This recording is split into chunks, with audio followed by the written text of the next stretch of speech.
Hello and welcome to the Powerful Personal Brand podcast, where we help you hack your personal brand for visibility and authority. I am your host, Claire Bond, and on today's episode, I am so excited to be joined by Imogen Lamport. She is an internationally certified award-winning image consultant with a passion for demystifying the science and art of style so that you can define your personal style and curate a wardrobe full of clothes you love to wear as they express your personality from the inside out. Welcome, Imogen. Thanks, Claire. I'm really happy to be here. So Imogen and I are actually in a networking group together, and you gave a presentation on your business. And basically, you kind of talked about the importance of how you present yourself in regards to your personal brand, whether you're looking for a job or you run your own business and all this kind of stuff. And so I was like, wow, I need to talk to Imogen because this is exactly what I tell people all the time. So tell me how do you see the two intersecting, your personal brand and how you present yourself through your clothes? Okay. So the way I think about it, as you know, we can't not have a personal brand. We can either let other people decide or we get to choose. One of the realities of life is that we have to get dressed every day. We have to, get up, get dressed and, go out the door or meet people online as we are doing now. But we can't be kind of going around naked, and we're making choices. And everything that we're wearing is communicating something. So we get to choose what we wear most of the time. We're lucky most of us aren't wearing uniforms, so we get to choose what we wear. And so therefore, we need to make decisions about aligning what we wear with what we want to communicate. And that's where that kind of alignment between personal brand and image come together. Mm-hmm. So it is really something that we get to choose. And so if I want to be seen as, really professional, I'm going to wear something different than if I want to be seen as creative. Like they're quite different. Right. Because sometimes people, they're resistant. I want to be professional, but I don't want to wear what maybe is seen as professional. Do you know what I mean? Like a norm. How do you deal with something like that? So first of all, a lot of people don't realize, they'll say to me, does it matter what I wear? Is anybody noticing anyway? A lot of people do not realize that what they wear is a non-verbal form of communication. Your image is a non-verbal form of communication. And we, just in even just faces, we are just within 1/10 of a second, we're deciding how likable, trustworthy, dominant and competent you are. And that's before we put everything else into that picture. And so it is one of those things there's a kind of really kind of easy way of thinking about this. There are kind of design principles that we all read. We all understand these things, yet we've not been taught, most of us, it's not something we're taught like in school sort of thing, so we know it, but it's something we subconsciously know. And this is what goes into the elements of design that communicate stuff. So if you think about it, even if we look at fonts, and if you look at Times New Roman, there's a more serious, more professional font than Comic Sans. Yeah. And we all know that. We don't have to have that explained to us. Right. And it's the same sort of thing with clothes and image, that there are certain color combinations, like a higher contrast, light and dark, we see as more professional. That's what's in traditional business wear. You wear the white shirt and the dark suit sort of thing. We see more structured things as more professional.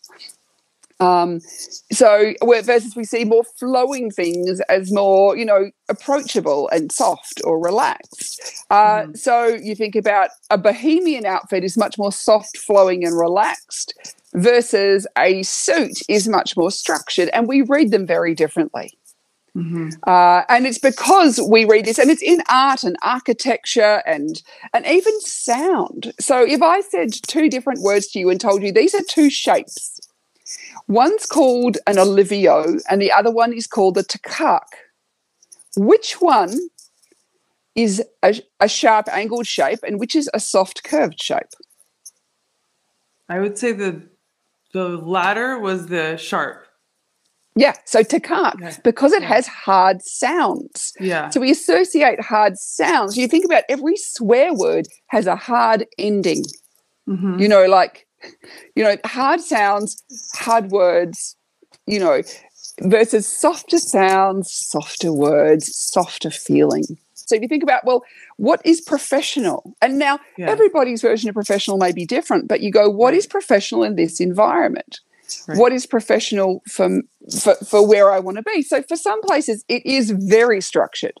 For other places, it's not that structured. I need to be seen as still more approachable whilst I'm being professional. So it's getting that balance of the harder and the softer, with the sharper, with the softer lines, or with the darker, lighter, or the more colourful.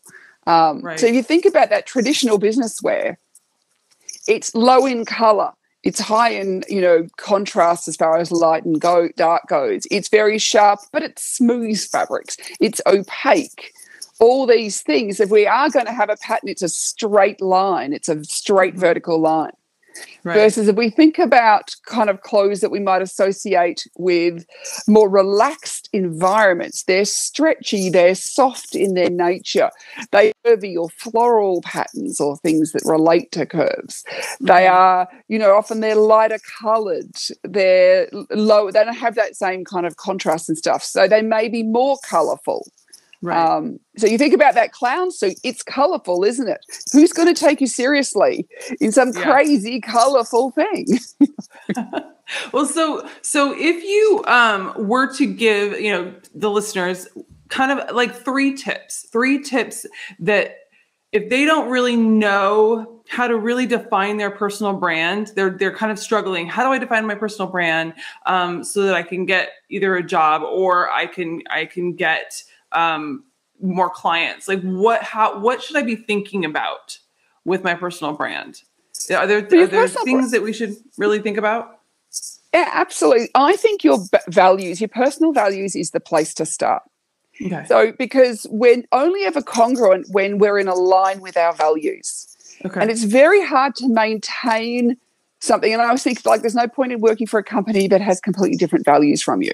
There's, if it's your own business, it should be in complete alignment with your own values. So I really think that values is really important, because when we are in alignment with our values, we feel more confident, we feel more comfortable, and we feel more authentic, and everybody else picks up on that. Mm-hmm. We get that kind of subconscious feeling. We know when somebody is trying to be something that they're not. We don't have to do too much to pick that up. So start with your personal values, and there are a lot of different values exercises, but there's sorts of things where you can get like lists of values. Just go online, you can find lists of values, go through them, whittle it down to 2 or 3 values. So maybe you have values of freedom and I don't, maybe freedom and innovation could be your values. Right. Who knows what they are? Let's just, make up something. Yeah, there you go. I love it. So when you think about those words, then you start to look at clothes, and this is where you can start to go, does that piece of clothing say freedom and innovation to me? And we know immediately, if you watch a TV show or you watch a movie, the characters have been dressed in a way that expresses who they are, and it's actually expressing a whole lot of psychological stuff about them. There's a lot of thought that goes into what characters are wearing and how that's non-verbally communicating. It's a really important part of any sort of movie or whatever. Now, because we've all been exposed to this for an awfully long time, we already know how to do this. So we might think, I don't know how to do this. How do I know? Does it say freedom and innovation? But you look at someone in a corporate structured suit. Does that say freedom and innovation to you? It doesn't, does it? Not getting that vibe. Yes. No, not getting that vibe. It might say, kind of powerful or conservative, traditional, like it says authoritative. It says a bunch of things, but it's not freedom and innovation. So we are thinking about, well, what's freedom to you? So you might think, well, is the freedom of movement in my clothes? Do they stretch and move with me? Or are they stiff and structured? So you might go, okay, so I need things that have more stretch in them or looseness. They're not overly fitted. And this is where for each of us we've got to identify it for ourselves. But it is that sort of thing to think about, well, what is that word saying? So, and this is where going onto Pinterest or just going on shopping websites and having those words in your head and scrolling through and like going, And like, go, that one does say that to me. Or if I look in my wardrobe, which are the clothes that make me feel that version of me, the best version of me? Now, there is a little concept called yin and yang, which most people kind of know of, but we use this in design terms, and it is used widely in design, where yang is you're more authoritative, you're more structured, you're more powerful. Yin is you're softer, more gentle, more approachable. And there are lists, and I've got them on my website. I've got blog posts about this if anybody wants to go and look them up. And you can have a look at the list, and you can look at it and go, okay, so we've got straight shapes versus curved shapes. We've got opaque versus sheer. We have heavyweight versus lightweight. So then it's going, well, how do I look at these things, and how do I pick those bits that I go, these are things I like, and this is how I get my balance? And I always think with most people, if you can get a bit of balance with the bit of yang and the bit of more authority and the bit of yin, the bit of more approachableness, this is where we generally, rather than being overly one or overly the other, that's when we'll often kind of achieve the balance and also feel like the best version. It's really important, and this is where to whittle down, what is it that I love? What is it that makes me feel, mentally, emotionally, physically comfortable? What is it that I want the world to know about me? And this is where those values come in. I want the world to know, that I value freedom and innovation, if that was, what we decide on. I want the world to know that. So how can I express that in a visual format through my image that will also make me feel really great? Because that's what we want to feel, because then when you feel great, you've got that confidence. And like people tell me all the time of just how much more confidence they have to go out and achieve the things they want to achieve when they're dressing in a way that is in alignment with themselves. Right. One of the things that you said earlier that kind of struck me, because the first time I personally branded myself was for my acting career. And casting directors, they basically what they do is they log into a system and they see just these little thumbnails all over the screen. And it's just the headshot. And I remember going to a headshot photographer here in Los Angeles. Is a husband-wife couple, Tio and Juliet. They're actually, if you go to their website, it's like all like everybody on every TV show and movies. And it's unbelievable. And so I went to them because they're very good at essentially basically Juliet brands you, Tio takes the pictures. and I really hadn't thought about that. When we started, we did a consultation, and it was like, okay, based on your age and how you look, I think we need a detective look. And so this is what a detective looks like. So you had to go through all these kind of, so it was interesting because I never really thought about it that way. In New York, they didn't really brand you in that way because they were much more focused on theatrical and things like that. Whereas in Los Angeles, it was TV and film. And I have to be able to say, okay, this is your cop look. This is your young mom look. This is your look. And it was all through how your hair was styled, how, and it was unbelievable. And so that was like my first foray into what you're talking about, nothing was spoken. It was just through the pictures themselves and how the pictures spoke, and they were able to convey that was what I was right for, that role. It's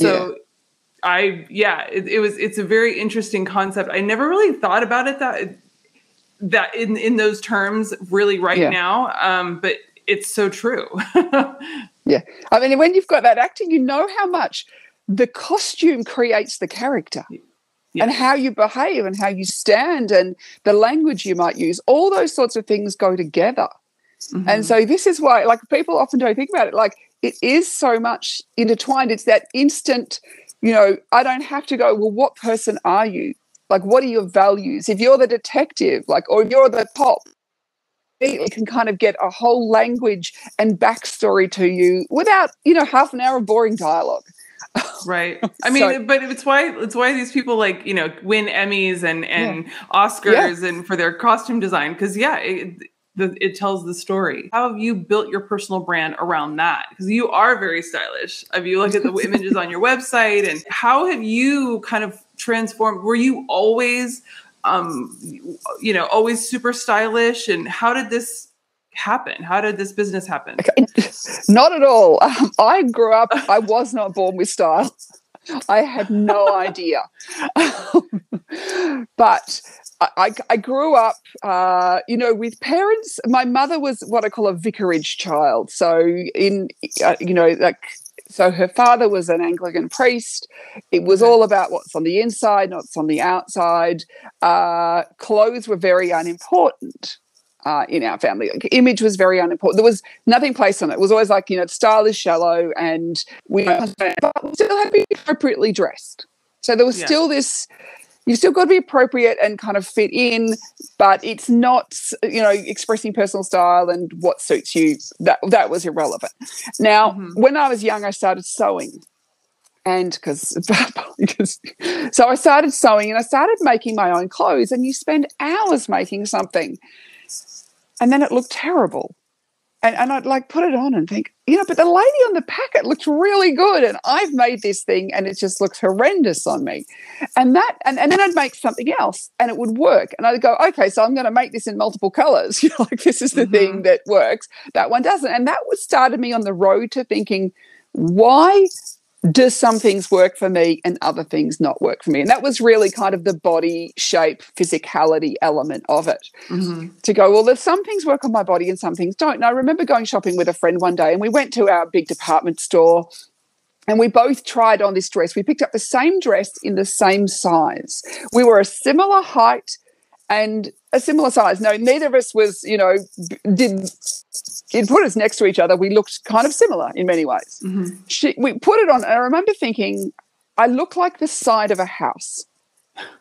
And she came out going, this is fabulous, this dress. It looks so great. And she came out of the dressing room and she looked fabulous in it. And I remember thinking, I look horrendous. And that was one of the things I thought, what is it about my body? Like, it's not that this is essentially a bad garment, it just does not work for me. Yeah. And so that was really kind of this start of going, there's got to be a reason, there's got to be a why. And I am the kind of person that if I understand why things are, why things work, I want the science behind things, then I can do them.